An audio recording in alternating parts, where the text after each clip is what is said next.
मानो रब ने कायनात साजण दे लई एक देवते नूं आख्या तू कायनात साज, ते ब्रह्मा जी ने कायनात साज दिती। फिर दूजे नूं आख्या तुसीं इस कायनात दे अंदर रिज़क पैदा करो, जीवन पैदा करो। ते विष्णु जी ने वो कर लिया।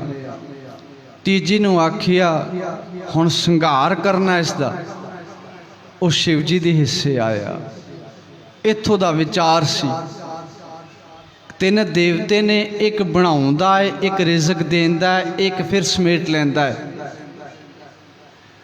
ते सतगुरु सच्चे पातशाह जी ने पावन बाणी दे अंदर बख्शिश करके आखिया नहीं, रब अकाल पुरख वाहिगुरू जी नूं किसी होर दी मदद लैण दी लोड़ नहीं पैंदी। वो सारा खेल आपे पिया खेडदा है।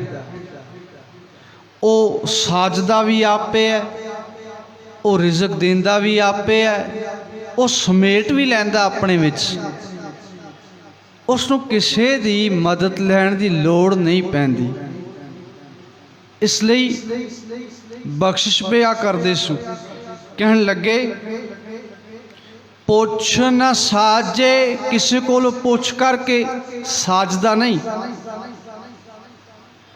भाव कोई उन्हें अपना एसिस्टेंट नहीं रखिया होया। कई बारी ना इत्थे एक विचार आया मन दे विच आप जी साझा कर लवां। कई बारी धार्मिक दुनिया दे इस लहजे दे विच असीं भी आख दिंदे आ कि गुरु घर दे विच धन साहिब श्री गुरु ग्रंथ साहिब महाराज जी दे जिहड़ी सेवा संभाल पिया करते ने, सेवा संभाल जिहड़ी करते ने, जिन्हां नूं ग्रंथी सिंह आखदे आ, भाई साहिब आखदे आ सत्कार दे नाल। ते होर असीं जिहड़ी शब्दावली वरतदे आ ना, उस शब्दावली विच असीं भी आखदे आ ये गुरु ग्रंथ साहिब महाराज जी दे वजीर ने। धन गुरु ग्रंथ साहिब महाराज जी दे वजीर ने आखदे हैं। जरा कुछ सोचियो, क्योंकि मन च विचार आया तो साझा कर लेना चाहिए।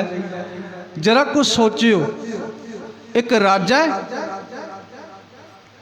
ते राजा वजीर नियुक्त करता है। वो वजीरियां क्यों देंदा है, वजीर क्यों नियुक्त करता है? वो इस करके करता है, कल नूं मैं कोई भी गल करां तो मैं इन्हां दे नाल सलाह ते मशवरा करां। फिर उस सलाह मशवरे दे विचों जिहड़ी चंगी गल निकलेगी आपां वो लागू करांगे। असीं आखदे ने कैबिनेट दी मीटिंग होई है, सारे वजीर बुलाए गए ने, उत्थे ये विचारां होईयां, आ चर्चा होई, उन्होंने जी हुण ये ऑर्डर कढ़िया है। इसका भाव की होया कि वजीरां ने मिल करके सलाह मशवरा किया, तो वह सलाह मशवरा अपने जिहड़ा बॉस उन्हां दा, राजा उन्हां दा, प्रेजिडेंट उन्हां दा, उसके सामने वो सारा मसला जिहड़ा रखा गया। तो हुण आखदा ये लागू कर दो। वजीर का काम यह होंदा मशवरा देना, सलाह मशवरा करना।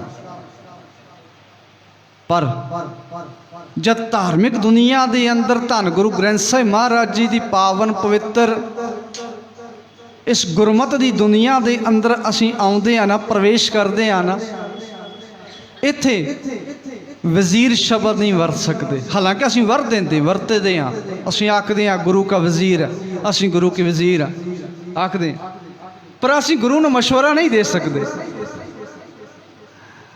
असीं गुरु नूं किसी गल दे विच कोई मशवरा नहीं दे सकते, कोई सलाह नहीं दे सकते। पातशाह नहीं इदा नहीं, इदा कर लो। जिस समय गुरु कलगीधर पातशाह महाराज जी ने खंडे बाटे की पहल दी ना केसगढ़ साहिब के आनंदपुर साहिब, तो उस समय भी कई सिख जड़े सन ना उठ करके ते माता जी को चले गए। कहन लगे कि गुरु जी नूं पता नहीं की होया है, वो स्टेज ते आए ने नंगी सिरी साहब लै करके वो सिखां दे सिर मंग रहे ने। उन्होंने फड़ो, उन्होंने समझाओ, ਉਹ ਤੇ ਇੱਥੇ ਹੀ ਸਾਰੇ ਸਿੱਖਾਂ ਦਾ ਸਿਰ ਕਲਮ ਕਰ ਰਹੇ ਨੇ। ਉਹ ਅੱਜ ਕਰ ਕੀ ਰਹੇ ਨੇ?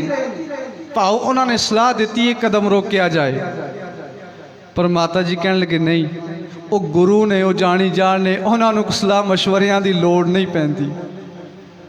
ਉਹ ਜੋ ਕੁਝ ਕਰਦੇ ਨੇ ਰੱਬ ਦੇ ਹੁਕਮ 'ਚ ਕਰਦੇ ਨੇ। ਰੱਬ ਆਪ ਹੀ ਪਿਆ ਕਰ ਰਿਹਾ, ਗੁਰੂ ਰੂਪ 'ਚ ਬੈਠਾ ਹੈ। ਤੇ ਨਿਰੰਕਾਰ ਦੇ ਬੋਲ ਨੇ। ਅਸੀਂ ਆਖਦੇ ਹਾਂ ਵਾਹ ਵਾਹ ਬਾਣੀ ਨਿਰੰਕਾਰ ਹੈ, ਤਿਸ ਜੇ ਵਡੇਵਰ ਨਾ ਕੋਈ। ਅਸੀਂ ਆਖਦੇ ਹਾਂ ਪੋਥੀ ਪਰਮੇਸ਼ਰ ਕਾ ਥਾਨ। ਤੇ ਫਿਰ ਇਹ ਕਿਵੇਂ ਅਸੀਂ ਸ਼ਬਦ ਵਰਤ ਲੈਂਦੇ ਹਾਂ? ਅਸੀਂ ਗੁਰੂ ਦੇ ਵਜ਼ੀਰ ਹਾਂ। ਕੀ ਅਸੀਂ ਮਸ਼ਵਰਾ ਦੇਣ ਵਾਲੇ ਹਾਂ? ਕੀ ਅਸੀਂ ਸਲਾਹ ਦੇਣ ਵਾਲੇ ਹਾਂ? नहीं, ਅਸੀਂ गुरु दे कूकर हाँ। हम कूकर तेरे दरबार भौंके आगे बदन पसार। पातशाह तेरे दर दे कूकर हाँ सी, तेरे दर दे सेवादार हाँ सी। ਅਸੀਂ ਵਜ਼ੀਰ ਨਹੀਂ ਹੋ ਸਕਦੇ। ਅਸੀਂ ਤੈਨੂੰ ਸਲਾਹ ਕਿਵੇਂ ਦੇ ਸਕਦੇ ਹਾਂ? ਨਹੀਂ, ਅਸੀਂ ਤੇ ਕੂਕਰ ਹਾਂ। ਅਸੀਂ ਤੇ ਗੁਰੂ ਘਰ ਦੇ ਸੇਵਾਦਾਰ ਹਾਂ। ਅਸੀਂ ਤੇ ਗੁਰੂ ਦੀ ਬਖਸ਼ਿਸ਼ ਕੀਤੀ ਹੋਈ ਬੋਲਾਂ ਦੇ ਵਿੱਚ ਜੋ ਕੁਝ ਗੁਰੂ ਪਾਤਸ਼ਾਹ ਰਹਿਮਤਾਂ ਕਰਕੇ ਸਮਝਾਉਂਦੇ ਨੇ, ਅਸੀਂ ਬਸ ਸੰਗਤ ਤੱਕ ਪਹੁੰਚਾਉਣਾ ਚਾਹੁੰਦੇ। ਸਾਡੀ ਸੇਵਾ ਇੰਨੀ ਹੈ, ਜੋ ਗੁਰੂ ਨੇ ਬਖਸ਼ਿਸ਼ਾਂ ਕਰਕੇ ਰਹਿਮਤਾਂ ਕਰਕੇ ਬਾਣੀ ਦੇ ਅੰਦਰ ਰਹਿਮਤਾਂ ਕੀਤੀਆਂ ਨਾ, ਤੇ ਸਾਡੀ ਸੇਵਾ ਲਾਈ ਇਹ ਸੰਗਤ ਤੱਕ, ਸੰਸਾਰ ਤੱਕ ਪਹੁੰਚਾਓ। ਅਸੀਂ ਸੇਵਾ ਕਰ ਰਹੇ ਹਾਂ। ਅਸੀਂ ਇੱਕ ਸੇਵਾਦਾਰ ਦੇ ਤੌਰ 'ਤੇ ਹਾਂ, ਵਜ਼ੀਰ ਨਹੀਂ ਆਖ ਸਕਦੇ, ਗੁਰੂ ਦਾ ਵਜ਼ੀਰ ਨਹੀਂ ਆਖ ਸਕਦੇ। ਹੁਣੇ ਜੋ ਮੇਰੇ ਵਿਚਾਰ ਵਿੱਚ ਆਇਆ ਆਪ ਜੀ ਸਾਂਝਾ ਕੀਤਾ। ਤੇ ਰੱਬ ਵੀ ਜਿਹੜਾ ਨਾ, ਰੱਬ ਦੇ ਲਈ ਵੀ ਇਸੇ ਪ੍ਰਕਾਰ ਆਇਆ ਬਾਣੀ ਦੇ ਅੰਦਰ। ਅੱਜ ਬਚਨ ਪਿਆ ਏ, ਪੁੱਛ ਨਾ ਸਾਜੇ ਪੁੱਛ ਨਾ ਢਾਹੇ, ਪੁੱਛ ਨਾ ਦੇਵੈਲੇ। ना पुछ करके कोई वजीर उन्होंने आकर के आखदे नूं साज दे तो साज दिंदा, ऐसा नहीं होता। कोई इन्हूं मशवरा देवे नूं ढा दे तो ढा दिंदा, ऐसा नहीं होता। कोई मशवरा देवे इनू रिजक दिओ तो इनू ना दिओ, ऐसा नहीं होता। एवें नहीं है, बल्कि उसका कारवां जिहड़ा अपने आप चलदा, अपने हुक्म अपने निज़ाम दे विच चलदा है। पुछ ना साजे पुछ ना ढाहे, पुछ न देवैले। अपनी कुदरत आपे जाना, आपे करण करे। सब ना वेखै नदर कर, जै भावै तैं दे। वो तो ऐसा है, दिसदियां दिसदे ब्रह्मांड के जीवन वेख करके आपे रहमतां बख्शिशां करके आपे रिजक पिया दे रहा है। उसके हुक्म में चल रहा है, निज़ाम दे विच चल रहा है। जो कुछ पाया सो एका वार, एको वारी निज़ाम बांध दिता उन्हें। उन्होंने बदलाउणा नहीं पैंदा, उन्होंने किसी प्रकार नहीं कहना पैंदा कि अज हुक्म जिहड़ा है इस हुक्म का रिजल्ट गलत आ गया जी, दूजा चिट्ठी कढ़ दो। ऐसा नहीं होता। पुछ ना साजे पुछ ना टाहे, पुछ ना लेवे दे। इसलिए ख्याल करियो।